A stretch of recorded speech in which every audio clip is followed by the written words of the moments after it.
I mean, I guess Bill was somebody who we'd always thought of as being culturally significant in the UK, and someone that maybe had never really had his life story fully told before.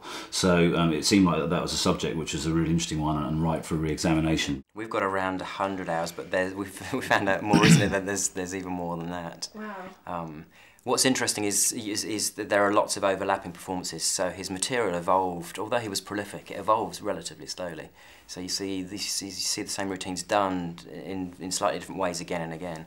But what's interesting is when you lay it all out in chronological order, and then you kind of get a real picture of how he evolved and how the material evolved, and just the different phases he went through. They're kind of iconic, really, particularly Bill's mum. I mean, everybody, I think, feels that she's really a touchstone for who Bill was as a person, and that's something that really comes out in the film, that the knowledge and the deep love and respect, but also the sort of the similarity that all the interviewees have in certain aspects with Bill really comes out. You get to feel you know him as a person through them.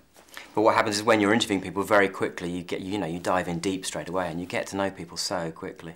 So we spent 3 days with each person, interviewing, and so with the family, you're interviewing them about the life and death of their son.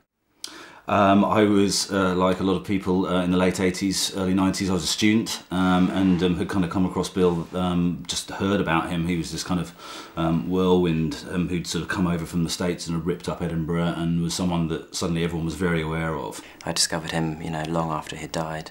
There are two kinds of experience, either people who knew about Bill when he was around or people who discover him later. Yeah. And the reaction I had and that we get everywhere is, how did I not know about this guy? That was part of how we initially pitched it to TV channels. But it came from knowing that we didn't want to do just a conventional documentary with talking heads and clips, that this deserved something more special.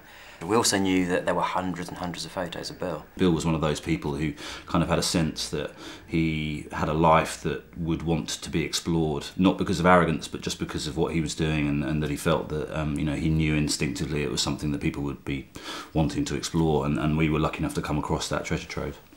Yeah, Bill was just one of those people who was incredibly attractive because he was somebody who evidently lived his life with meaning and with purpose, and I think that everybody looks for that in their own lives, and he was someone, whether you're into comedy or not, who showed what it was to have a goal which was important and was about trying to enlighten people and give them new ways to think, and he pursued it relentlessly.